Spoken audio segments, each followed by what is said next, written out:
राम बाप को कहा जाता है, कृष्ण बच्चे को कहा जाता है।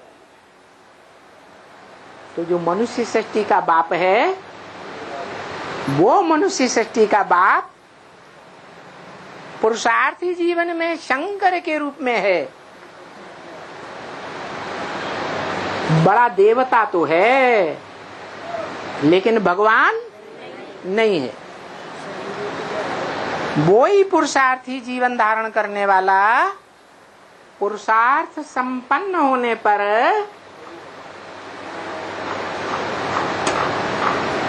साकार शरीर और शरीर में रहने वाली आत्मा दोनों से संपन्न बन जाता है। क्या बन जाता है? संपन्न बन जाता है। इसलिए मुरली में बोला, तुम्हारी आत्मा और शरीर रूपी नैया दोनों का खिवैया बाप एक ही है।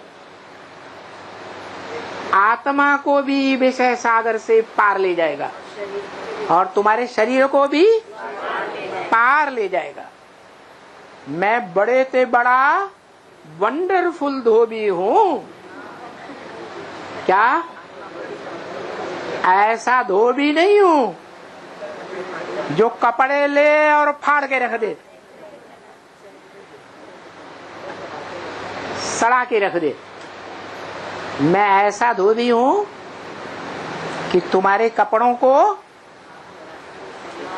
क्या बना दूंगा? कंचन काया बना दूंगा, शरीर रूपी वस्तु को।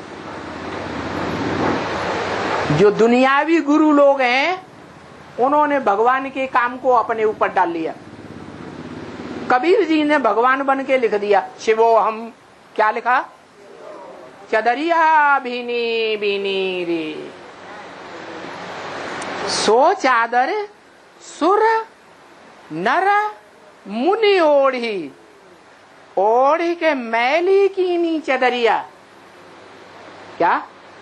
चदरिया माने शरीर रूपी वस्त्र, उसको मैला कर दिया। और दास कबीर ने ऐसी ओढ़ी, ज्यों की त्यों धर दीनी चदरिया। मैं ही भगवान हूं।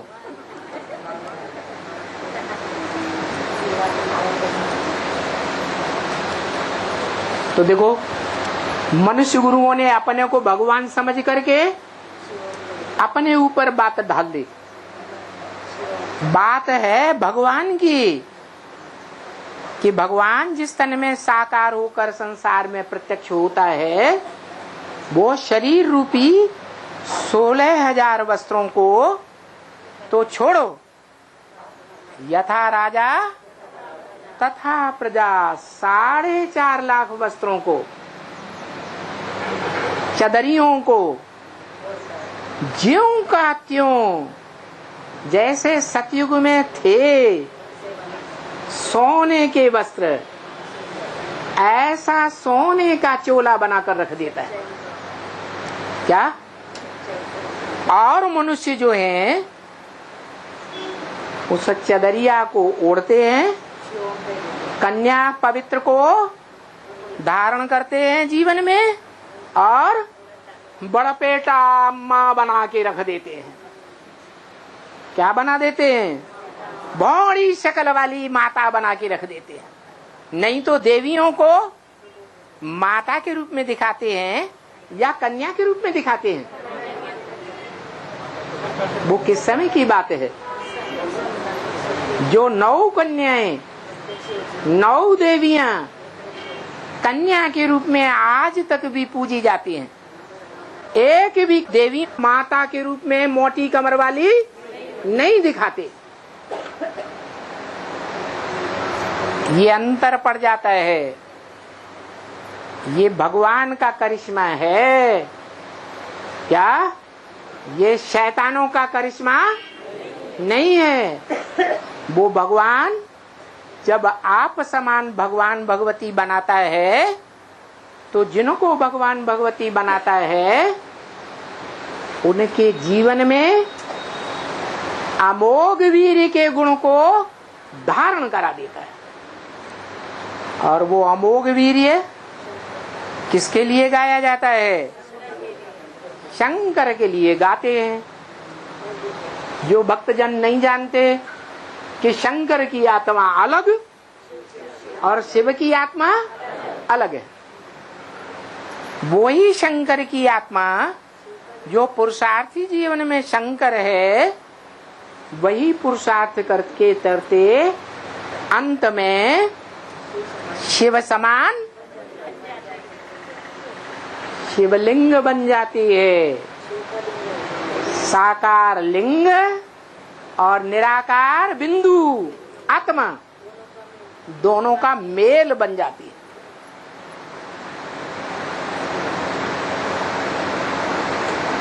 लोग आज भी समझते हैं, अरे लोगों की दुनिया की बात छोड़ो, जो ब्राह्मण हैं वो भी समझते हैं कि शिवलिंग निराकार शिव की यादगार है। नहीं, जो शिव है वो तो स्वयं ही वाणी में बोलता है, मैं न पूजी बनता हूँ न पुजारी बनता हूँ। तो सीढ़ी के चित्र में शुरुआत में जो पूजने वाला पुजारी है और जो पूज्य शिवलिंग सामने रखा है, वो पूज्य सो पुजारी एक ही आत्मा है या दो आत्माएं हैं? एक ही आत्मा है, वो ही अपने स्वरूप को पूजती है। बाकी शिव न पूज्य बनता है न पुजारी बनता है। इसलिए शिवलिंग का जो सात्विक रूप यादगार कौन से मंदिर में दिखाया गया? सोमनाथ मंदिर, पुराने थे पुराना ओल्ड इज गोल्ड मंदिर। उसमें जो लिंग था वो साकार की यादगार है, बड़े रूप की। और इस लिंग में जो हीरा जड़ा हुआ था, वो हीरा ब्रह्मा कुमार भी समझते हैं शिव की यादगार। और अभी तक अपन को प्रजापिता ब्रह्मा कुमार कुमारी कहने वाले भी क्या समझते थे? शिव की यादगार है। शिव कहते हैं मेरा तो बिंदु ही है जिसका नाम शिव है, मेरा शरीर होता ही नहीं, मैं शरीर धारण करता ही नहीं। तो जो सोमनाथ मंदिर में हीरा जड़ा हुआ था, वो हीरा पत्थर है। जो 9 रत्न होते हैं, हीरा हो, पन्ना हो, मूंगा हो, माणिक हो, कोई भी रत्न हो, सब पत्थर ही तो हैं। अरे नवरत्न सारे ही पत्थर बुद्धि बनते हैं। शिव कभी भी एक क्षण के लिए भी इस पतित दुनिया में आने पर भी, पतितम कामी कांटे में आने पर भी कभी भी पत्थर बुद्धि नहीं बनता। 9 रत्न 9 ग्रह वो पत्थर बुद्धि बनते हैं। उनमें जो फर्स्ट है हीरा, वो हीरा जो सोमनाथ के मंदिर में जड़ा हुआ था, वो हीरा मेरी यादगार नहीं है, मैं पूज्य बनता ही नहीं। तो सोमनाथ के मंदिर में मेरी पूजा थोड़ा ही होती है, किसकी होती है? जिस साकार में मैं प्रवेश करता हूँ, पतितम कामी कांटे में प्रवेश करता हूँ, उसको संग के रंग से आप समान बनाता हूँ, एवर प्योर बनाता हूँ। एवर प्योर सिर्फ कहने की मात्र नहीं है बात, प्रैक्टिकल जीवन में एवर प्योर बनाता हूँ। कैसा एवर प्योर कि स्त्री तन के साथ रहता है। स्त्री का अंग जो स्त्री कहा जाता है उसके साथ हूं, सदा साथ होते हुए भी मैं अमोघ वीर्य बनाकर जाता हूं, जिस मुकर्रर रथ में प्रवेश करता हूं। क्या बनाकर जाता हूं? अमोघ वीर्य, अर्थात ऐसा वीर्य जो कभी क्षरित होता ही नहीं। संपन्न होने के बाद ऐसा अमोघ वीर्य आप समान अक्षर बना देता हूं। इसलिए गीता में बोला 2 प्रकार की आत्माएं हैं दुनिया में, क्षरित होने वाली, पतित होने वाली, नीचे गिरने वाली, और दूसरी अक्षर जो कभी भी क्षरित नहीं होती।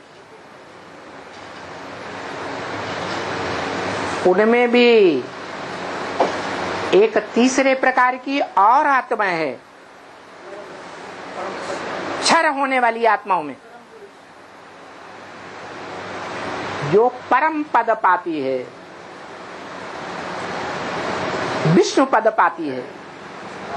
विष्णु माने नो विश एट ऑल, जिसके जीवन में विषय विकार होते ही नहीं। क्या प्रूफ है? प्रूफ है सर्प सर्पिणियों के ऊपर शैया बनाकर आराम से लेटा हुआ है।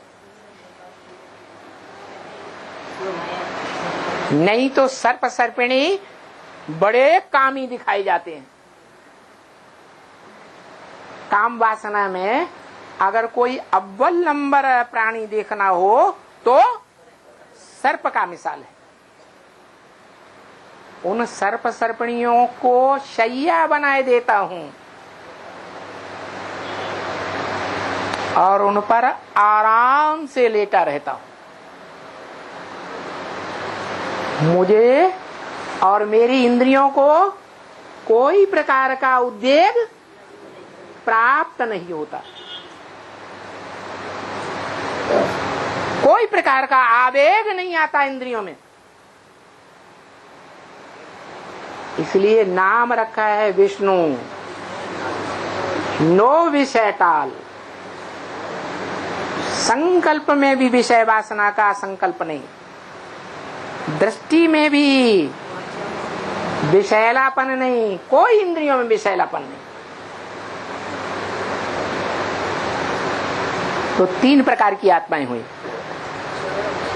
एक निराकारी रूप में, आत्मिक रूप में, अक्षर। बाकी सब आत्माएं क्षरित होने वाली। और क्षरित होने वाली आत्माओं में जो निराकारी भी बनती हैं और साकारी भी बनती हैं, उन आत्माओं के बीच एक ऐसा पुरुषार्थी आत्मा भी है जो पुरुषार्थ करते करते अंत में अक्षर बन जाती है, बाप समान प्रैक्टिकल जीवन में बन जाती है। क्या जो शिव बाप कहते हैं मैं हूं एवर प्योर, लेकिन तुम बच्चे मास्टर एवर प्योर बनते हो। मास्टर माने प्रैक्टिकल जीवन में रहते हुए एवर प्योर हो, नहीं बनते हो। तो जो प्रैक्टिकल जीवन में एवर प्योर बनते हो उसका यादगार है शिव का मंदिर, जिसे शिवलिंग कहा जाता है, शंकर लिंग नहीं कहा जाता, क्योंकि शंकर पुरुषार्थी का नाम है, याद का पुरुषार्थ करता है। और जब शंकर से बाप समान बन जाता है तो पुरुषार्थी से क्या बन जाता है? पुरुषार्थी रहता है या परमार्थी बन जाता है? परमार्थी बन जाता है। तो बताया